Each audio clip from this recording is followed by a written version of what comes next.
Olá, meus irmãos, a paz do Mestre esteja com todos vocês. Que Deus abençoe quem está me ouvindo e que o Senhor Deus Todo-Poderoso possa se manifestar através dessa breve palavra e falar conosco por intermédio dela, sempre por intermédio da palavra, irmãos. Eu quero pedir perdão, tá? Essa semana foi muito cansativa para mim. Eu teve uma irmã falando que eu explico com clareza, mas muitas vezes eu não penso dessa forma, não. Muitas vezes eu vejo que eu engulo algumas palavras, é muito cansaço às vezes, irmão. Viu, minha irmã? Tô trabalhando muito aqui e aqui operando também para que o canal venha ficar firme e de pé. E às vezes cansa, mas o Senhor sempre renova as nossas forças e é pela graça que nós estamos aqui. Vamos lá? Vamos para mais uma breve conversa. Hoje o texto para nossa breve conversa é um que eu gosto muito e eu creio que eu não ministrei ele ainda, então vem fresquinho. Hoje está na Epístola de Paulo aos Romanos, só que o capítulo 11, quero ler a partir do verso 1, diz assim, ó: Então pergunto, Deus rejeitou seu povo, a nação de Israel? Claro que não. Eu mesmo sou israelita, descendente de Abraão e membro da tribo de Benjamim. Não, Deus não rejeitou o povo que conheceu de antemão. Vocês sabem o que as escrituras dizem a esse respeito? O profeta Elias se queixou a Deus sobre o povo de Israel, dizendo: Senhor, eles mataram teus profetas e derrubaram teus altares. Sou o único que restou e agora também procuram me matar. E agora vocês se lembram da resposta de Deus? Ele disse: ainda tenho outros 7.000 que jamais se prostraram diante de Baal. E eu amo essa história, irmãos. Irmãos, eu vou contextualizar rapidamente. Os irmãos que me seguem já até acostumaram, mas é bom a gente se lembrar. A carta de Paulo, ela combate os falsos ensinos e diz que nós somos salvos por meio da fé e não por meio das obras.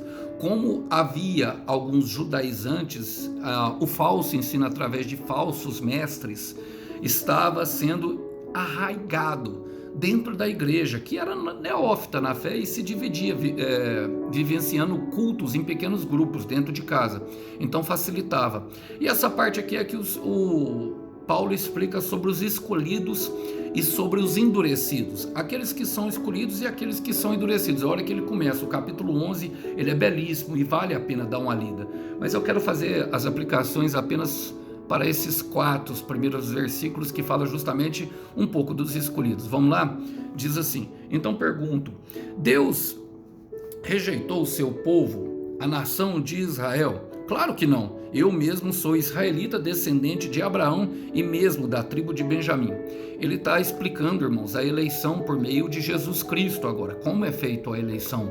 Não mais da maneira antiga como era feita da aliança, a descendência dos sacerdotes que eram geracional, que era justamente uma herança hereditária que passava de pai para filho. O pai que nasceu com a função de sacerdote provavelmente se tornaria sacerdote. Agora, em Apocalipse, capítulo 1, versículo 6, diz que todos nós somos reis e sacerdotes. Fomos chamados para governar, irmão. Fomos chamados para governar e se dá mediante a fé em Jesus Cristo. Está passando pelo processo, irmão, do batismo, de purificação, irmão, você já é rei. Minha irmã, você já é uma rainha poderosa. Você já é um sacerdote de Deus, do Altíssimo. Então, considere-se assim. Deus quer derramar o poder dele sobre você. Agora, o que nós aprendemos com esse primeiro versículo, irmão? Ele pergunta, Deus rejeitou o seu povo de Israel? Claro que não. E ele se coloca, porque ele é israelita, nascido no berço de Jerusalém, falando que é descendente de Abraão e membro da tribo de Benjamim. Todos eles eram parte das 12 tribos, irmão. Deus nunca teve a intenção de exterminar, meu irmão, e sim refinar. Nós percebemos justamente pela palavra que ele dá, falando que era descendente de Abraão. Irmão, por quê? Quem é descendente de Abraão, logicamente, herdava as promessas de Abraão, todas elas. E isso ainda é verdadeiro. Todos nós somos herdeiros de Abraão, irmão. Todas as promessas que Abraão tinha foram automaticamente transferidas para nós por meio de Jesus Cristo. Mas Benjamim, irmão, a tribo de Benjamim, ela tem uma característica. O pecado dela foi que algum dos levitas lá, um dos levitas, estuprou uma menina. E por causa disso houve uma guerra, uma batalha interna que quase disseminou toda a batalha. E por isso ele disse isso, por isso ele mencionou isso aqui. Por quê, irmão? Porque a promessa ainda está viva. Eu quero repetir, por mais que algum tenham cometido erro na sua família, na sua tribo, em alguma coisa, a promessa ainda está viva, irmão. Deus não deixou que aquela tribo fosse extinta. E a característica desses descendentes de Benjamim é justamente que eles são guerreiros, guerreiras, aguerridos mesmo. Eles que iam para a batalha, ficavam ali nas mediações de Jerusalém e muitas vezes saíam para a batalha, junto com Judá e junto com uma outra que eu esqueci, para defender justamente dos exércitos opressores que vinham atacar Israel. Eles faziam parte dos soldados, irmão. Mas Deus nunca teve a intenção de exterminar. Paulo está mencionando justamente para trazer à memória daqueles homens o que a tribo de Benjamim passou. Mas que ela também era descendente de Abraão. Em Jeremias 29:11 começa a fazer sentido, porque ele deu essa mesma palavra para aqueles que estavam sendo cativos da Babilônia. Bem sei os planos que eu tenho para vocês. São planos para lhes conceder paz e o futuro que vocês esperam. Então eu creio que essa palavra vai de encontro ao coração de quem recebeu uma promessa, mas que a vida se tornou um verdadeiro rebuliço. Eu creio que essa palavra vai de encontro a um coração de uma pessoa que não entendeu nada depois que foi tocado por Deus. Pensou que as coisas iam bem e agora Deus está fazendo uma reviravolta. Eu quero te dizer, meu irmão, eu quero te dizer, acalma o teu coração. Eu sei que muitas vezes é difícil, mas presta atenção no que vem na sequência. Ele fala: não, Deus não rejeitou o seu povo que conheceu de antemão. Deus não rejeitou o povo que rejeitou de antemão. Sabe por quê, irmão? Isso aqui é bem simples. Irmãos, por mais que nós venhamos a errar, e eu não estou aqui querendo dar vazão para o pecado, não. Logicamente, algumas promessas, aliás, a maioria delas são condicionais à obediência. E se Deus te prometeu algo, irmão, você pode ter certeza, Ele te purifica mesmo que na paulada.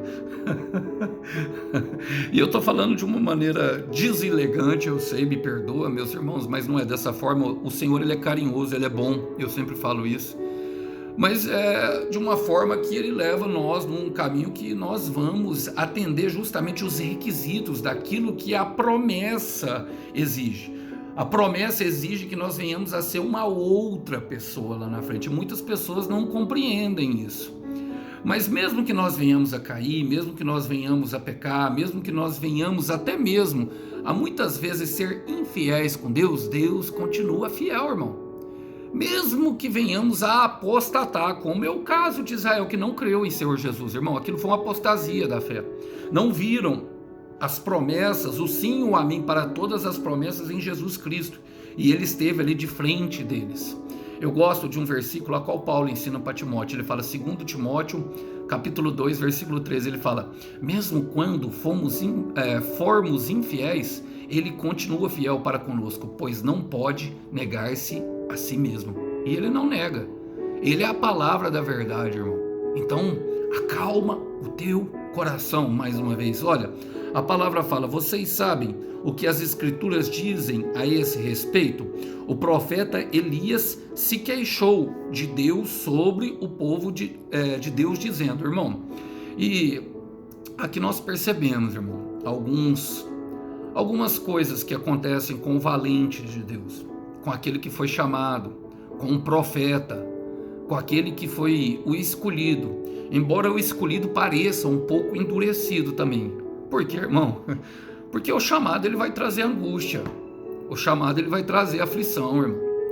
Quem nunca quis desistir do chamado, olha o que ele fala, ele fala assim, o profeta Elias se queixou a Deus sobre o povo de Israel, porque era um povo obstinado, irmão. Um povo e não foi só Elias, foi vários mesmo que se queixaram. Jeremias vivia chorando.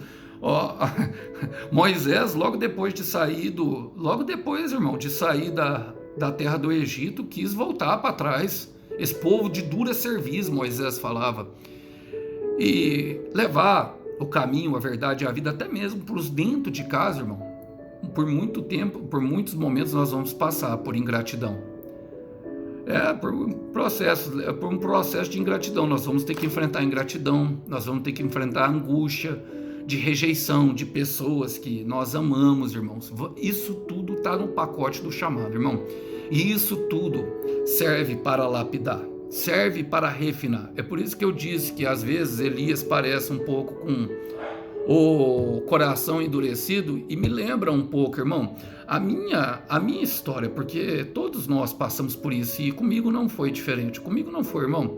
Muitas pessoas que eu amei resolveram ir embora e nem conversar comigo. Muitas, até mesmo, irmãos, muitas vezes passam por mim nem na rua e fingem que nem me conhecem. Pessoas que eu cuidei, que eu amei de verdade. E eu sei que muitas vezes eu errei, eu não sou perfeito, não estou falando disso não, irmão.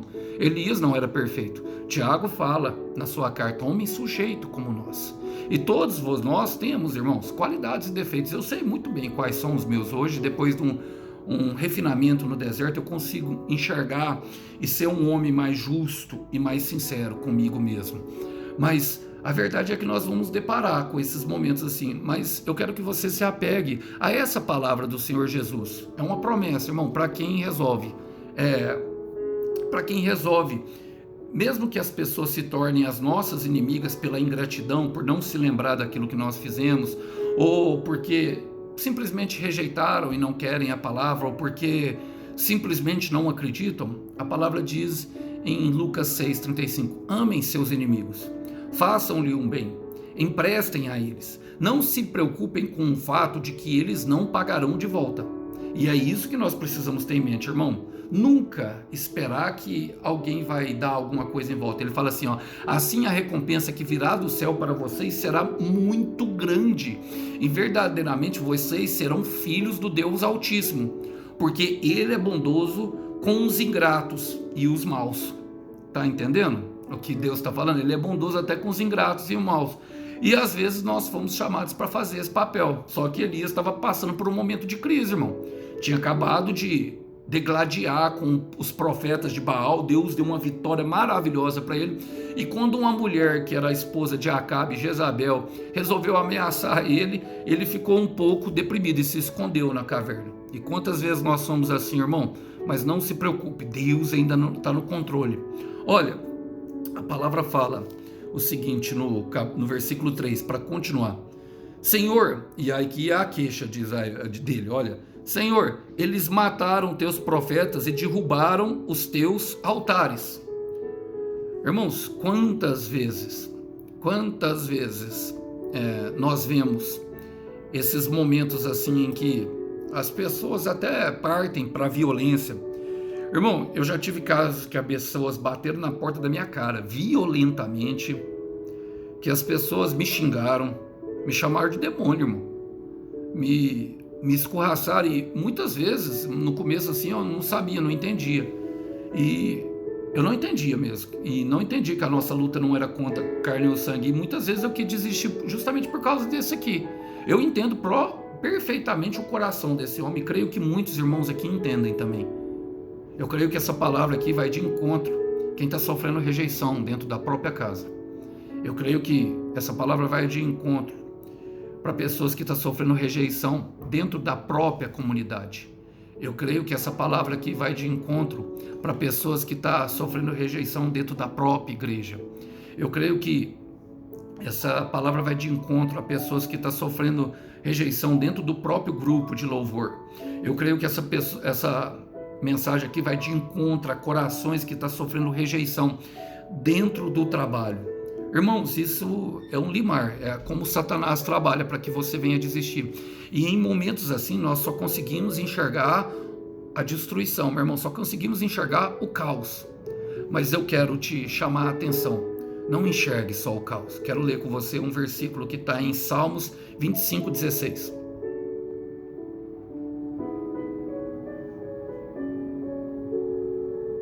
palavra do Senhor Deus diz o seguinte: ó Senhor, olhe para mim, tenha misericórdia de mim, porque eu estou sozinho e aflito. Perceba que não foi só Elias. Aqui eu creio, não, eu tenho plena convicção, até o Salmo 42 é Davi, com a ajuda de alguns que escolhem. Aqui é Davi, o rei pastor. E os salmistas, eu gosto muito de trazer eles, porque são orações e louvores de pessoas assim humanas como nós, que sofreram na pele tudo aquilo que nós estamos sofrendo, irmão. Então não desista do chamado por um momento ruim, porque olha, ele fala assim, ó, sou o único que restou e agora também procura me matar. E aqui ele errou, irmão. Aqui ele errou. E muitas vezes nós nos sentimos assim, irmão, porque a destruição à nossa volta pode nos levar a pensar que não tem jeito. E também de pensar que que só nós sofremos assim. Tem muitas pessoas pensando que é a última Coca-Cola do deserto, irmão. Não é. Nem sei se podia falar esse nome, mas já falei, amém. Mas tem muita pessoa pensando que é a última bolacha do pacote. Não é, irmão. Não é. Não é. Ele vai falar lá na frente, mas não é. É porque a destruição que nós estamos vivendo, aquilo que ele estava vivendo dos altares, aquilo que ele lutava para erguer. Porque a luta de Elias, o chamado de Elias, era justamente para erguer os altares de Israel, para que viesse a restauração do altar. E a destruição justamente daquilo que está acontecendo com referência ao nosso chamado, a nossa volta, meu irmão, pode nos levar que não tem jeito mais. E aqui pode acontecer, meu irmão, duas consequências. A primeira é o que aconteceu com ele, irmão, a fuga. E a fuga nós percebemos que é a negação. Nós vimos Pedro em João capítulo 18, a partir do verso 1 até o 18, contando que ele negou Jesus 3 vezes. Era um momento de caos, um momento parecido. Jesus tinha prometido, mas as palavras sumiram naquele momento e ele negou. Quando 3 pessoas vieram diante dele perguntando se ele era um discípulo. E ele negou o chamado. Muitas vezes nós vamos fugir. Jonas fugiu e muitos fugiram, irmão. Muitos vão querer fugir, mas Deus tem a sua forma de convencer. Ou muitas vezes, irmão, e aqui é o que é mais perigoso, é quando nós nos juntamos a eles. Quero ler com vocês. É aquela tal negócio, se não estamos dando conta de ganhar, vamos nos juntar a eles. Olha, o processo de Israel saindo do Egito foi um processo bastante doloroso. Deus endureceu o coração de Faraó e permitiu que eles perseguissem até o limite do mar, que era o obstáculo que eles tinham à frente, não podia atravessar. Vale ressaltar e lembrar que durante aquela travessia tinha pessoas de muita idade. A promessa de Deus era que todos atravessariam e que nenhuma vida se perderia. Mas que ele queria mostrar o poder de Deus não somente para a nação de Israel, mas também para aqueles que eram endurecidos, para aqueles que não tinham sido escolhidos. E por isso Deus levou até o limite. E quantas vezes nós somos assim, irmão? Quantas vezes Deus nos leva até o limite no deserto? Quantas vezes nós somos colocados à prova daquilo que o Senhor está fazendo? Em determinado momento, os israelitas começaram a reclamar, irmão, e murmurar. E olha o que falou, porque foi justamente naquele momento. Em Êxodo capítulo 14, no versículo 10 e 11, a palavra do Senhor Deus diz o seguinte: de repente, os israelitas olharam e viram Faraó chegando com todo aquele exército egípcio. Imagina, irmão, carros poderosos e aquele bando de vovozinho e vovozinha e criancinha e talvez até deficiente, ninguém tendo condição mais de andar, de tão cansado. Ficaram apavorados e clamaram ao Senhor. Começaram a queixar e disseram-se a Moisés: Para morrer dessa forma no deserto, seria melhor ter ficado no Egito. Ou você acha que lá não existem túmulos para nós? Por que você fez isso conosco, fazendo-nos sair do Egito? A vontade de voltar era grande, irmão. A vontade de se entregar para o inimigo era grande. Quantas vezes nós passamos por isso no meio do deserto, meu irmão? Quantas vezes nós passamos por isso nas nossas provações? Mas eu quero te dizer, meu irmão, não sucumba. Por quê, irmão Alisson? A palavra fala, e vocês se lembram da resposta de Deus? Eu quero te lembrar, quando você clamou em lágrimas, quando você chorou sobre aquela promessa, quando você regou seu sonho com lágrimas, quando você regou seu sonho com choro, quando você plantou chorando, Senhor, eu não aguento mais.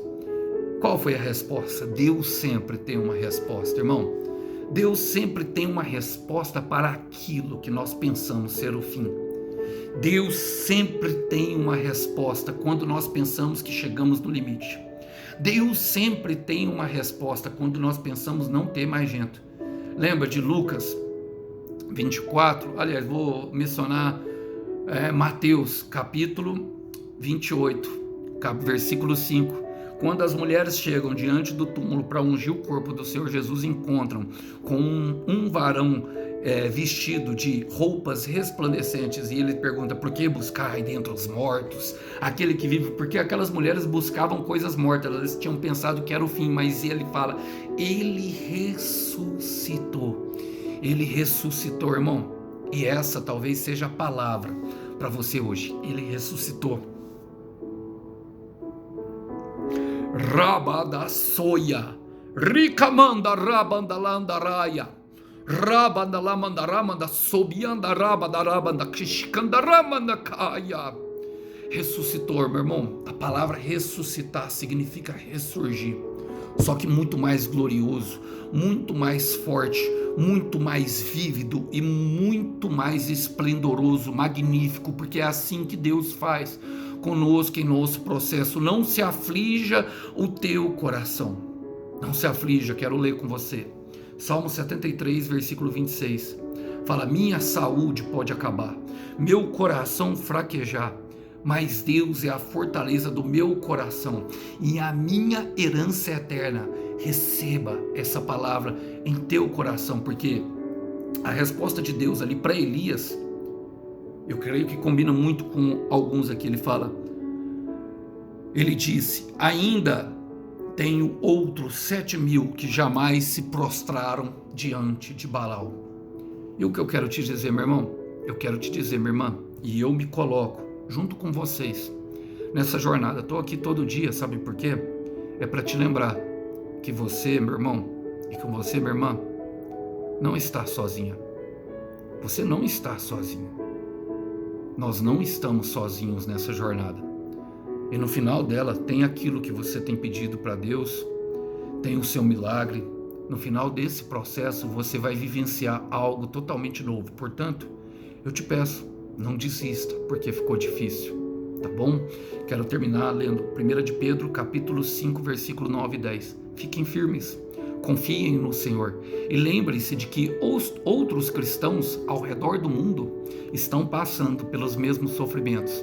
Mas no versículo 10 fala: depois que vocês tiverem sofrido um pouco de tempo, o nosso Deus de toda a graça lhes dará por meio de Cristo em sua glória eterna. Ele virá pessoalmente. É o encontro com o Mestre, irmão. A palavra encarnada, ele virá pessoalmente, tornará vocês e os colocará num lugar mais firme e os fará mais fortes do que nunca. Aguenta só mais um pouquinho. Que Deus abençoe os irmãos, que os irmãos possam ficar com essa breve mensagem. A paz do Mestre esteja com todos. Até uma próxima. Tchau, tchau.